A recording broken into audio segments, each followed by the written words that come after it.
Saatnya berpetualangan, datang ke Taman Pelangi. Bersama teman-teman semua, yuk kita saling membantu. Aku punya tas berlari dengan si Joko. Bergegaslah ayo berpetualang, saatnya rainbow. Halo guys, hari ini aku akan menjelaskan materi presentasi yang berjudul Dasar Hukum Pajak ya guys. Ini adalah tugas perpajakan dari Bu Kristanti Rahman. Oh ya, sebelum lanjut ke videonya, aku bakalan kasih tahu kalian untuk materi apa aja sih yang dibahas. Yang pertama itu ada pengertian pajak, yang kedua hukum pajak, yang ketiga jenis-jenis pajak, dan yang terakhir ada menghitung pajak ya teman-teman. Nah yang pertama ini ada pengertian pajak ya. Kalian tahu nggak sih pajak itu apa? Aku bakalan kasih tahu. Pajak itu adalah kontribusi wajib individu atau perusahaan yang diwajibkan oleh pemerintah untuk membiayai pengeluaran atau belanja negara yang meliputi pembangunan infrastruktur, layanan kesehatan, pendidikan, keamanan, dan juga kepentingan umum lainnya ya guys. Nah yang selanjutnya ini ada fungsi pajak ya teman-teman. Yang pertama ini, yang paling utama ini ada fungsi anggaran atau budgetier. Yang kedua ini ada fungsi mengatur atau reguleren. Yang ketiga ini ada fungsi stabilitas. Yang terakhir ada fungsi redistribusi pendapatan. Nah yang pertama ini ada fungsi anggaran, aku bakalan kasih tahu. Jadi budgetier atau fungsi anggaran itu menjadi sumber pendapatan negara ya. Jadi pajak memiliki fungsi untuk membiayai pengeluaran negara seperti menjalankan tugas-tugas rutin negara dan melaksanakan pembangunan.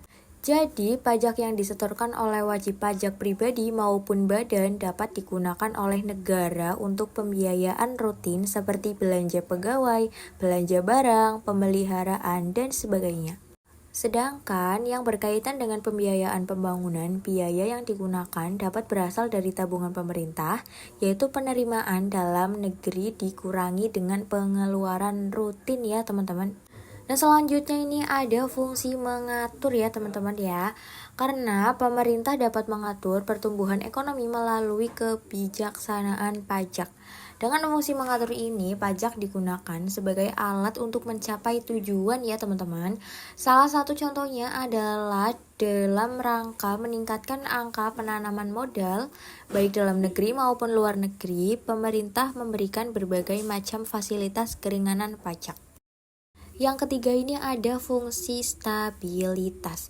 Adanya pajak membantu pemerintah dalam memiliki dana dan menjalankan kebijakan yang berhubungan dengan stabilitas harga sehingga inflasi dapat dikendalikan. Nah, yang terakhir ini ada fungsi redistribusi ya teman-teman, atau redistribusi pendapatan. Jadi pajak yang sudah dipungut oleh negara akan digunakan untuk membiayai semua kepentingan umum, termasuk juga untuk membiayai pembangunan sehingga dapat membuka kesempatan kerja yang akhirnya dapat meningkatkan pendapatan masyarakat. Nah, selain jenis-jenis pajak juga punya kedudukan hukum pajak ya teman-teman ya. Yang pertama ada dalam pasal 23A Undang-Undang Dasar 1945 dinyatakan pengenaan dan pemungutan pajak untuk pengeluaran negara berdasarkan undang-undang. Jadi, segala tindakan yang menempatkan beban kepada rakyat harus ditetapkan dengan UU melalui persetujuan DPR. Nah yang selanjutnya ini ada hukum pajak, merupakan bagian hukum publik yang mempunyai ruang lingkup yang luas dan memuat unsur hukum pidana dan peradilan seperti yang termuat dalam UU nomor 14 tahun 2002 tentang pengadilan pajak. Memuat unsur hukum perdata seperti penghasilan, kekayaan, perjanjian, penyerahan hak, dan juga lain-lain. Nah, yang selanjutnya ini, yang slide selanjutnya ada hukum pajak formal dan juga material. Yang pertama ada hukum pajak formal. Ini memuat bentuk atau tata cara mewujudkan hukum material menjadi kenyataan ya teman-teman ya. Jadi hukum pajak formal ini antara lain dapat memuat yang pertama ada tata cara penetapan utang pajak. Yang kedua ada hak-hak fiskus untuk mengawasi wajib pajak mengenai keadaan, perbuatan, dan peristiwa yang dapat menimbulkan utang pajak. Kewajiban pajak, misalnya menyelenggarakan pembukuan atau pencatatan dan hak-hak wajib pajak, keberatan, dan banding. Contohnya hukum pajak formal adalah Undang-Undang Ketentuan Umum dan Tata Cara Perpajakan atau UU KUP. Nah, penjelasan selanjutnya ini ada hukum pajak material. Ini memuat norma-norma yang menerangkan keadaan perbuatan, peristiwa hukum yang dikenakan pajak atau objek pajak, beberapa besar pajak yang dikenakan, segala sesuatu tentang yang timbul dihapusnya utang pajak, dan hubungan hukum antara pemerintah dan wajib pajak. Contohnya seperti hukum pajak material adalah Undang-Undang Pajak Penghasilan atau UU PPH. Nah, baik, kita lanjut ke slide selanjutnya. Ini ada jenis-jenis pajak. Yang pertama ada PPH, PPN, dan juga pajak restoran. Teman-teman kayak sering denger gak sih apa itu PPN, apa itu PPH? Kalau misal PPN itu kadang kita berjumpa di struk ya teman-teman ya. Nah, yang pertama ini ada PPH ya teman-teman ya. Jadi, pajak penghasilan adalah pajak yang dikenakan oleh pemerintah atas pendapatan yang diperoleh oleh individu atau badan usaha dalam periode tertentu. Jadi, pendapatan ini bisa berasal dari berbagai sumber seperti gaji, upah, keuntungan usaha, dividen, bunga, royalti, dan juga lain-lain. Adapun ciri utama wajib pajak PPH adalah memiliki nomor wajib pajak atau NPWP ya teman-teman ya. Baik, untuk PPH juga ada rumusnya ya teman-teman ya. Jadi rumusnya itu ada gaji bersih sama dengan gaji kotor dikurangi gaji kotor dikali 15%. Nah, yang selanjutnya ini ada PPN atau pajak pertambahan nilai. Itu adalah pajak yang dikenakan pada setiap transaksi jual beli barang atau jasa. PPN termasuk jenis pajak tidak langsung ya teman-teman ya. Jadi artinya pajak tersebut disetor oleh pihak lain atau pedagang yang bukan penanggung pajak, atau dengan kata lain, penanggung pajak atau pembeli tidak menyetorkan langsung pajak yang ditanggung. Selanjutnya ada pajak restoran. Jadi rumusnya itu ada jumlah bayar sama dengan harga menu ditambah harga menu dikali 10%. Nah, yang selanjutnya aku juga punya contoh soal ya teman-teman ya. Ini ada contoh soal. Yang pertama bakal aku bacain. Iqbal adalah seorang manajer perusahaan dengan estimasi penghasilan bersih sebesar 80 juta per tahun. Coba ya teman-teman dicatat ya. Aku juga sambil nyatet ya teman-teman ya. 80 juta per tahun. Lalu ia masih lajang tetapi tidak memiliki tanggungan terhadap anggota keluarga lain. Maksudnya lajang itu dia belum menikah ya teman-teman ya. Jadi maka pajak penghasilan yang harus dibayarkan adalah, jadi langkah pertama adalah menghitung PKP ya teman-teman ya. Menghitung PKP, dikarenakan Iqbal lajang maka ia masuk dalam kategori pertama. Maka PKP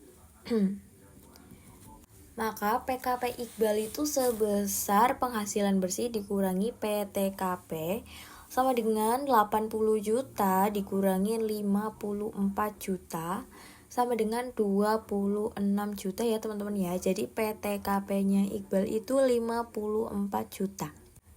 Nah, udah diketahui nih berapa besar PKP-nya ya. Jadi yang selanjutnya adalah menghitung PPH. Jadi karena PKP Iqbal kurang dari 50 juta, maka PPH yang dikenakan sebesar 5% ya teman-teman ya. Yang berarti PPH-nya sama dengan 50 juta dikali 5%.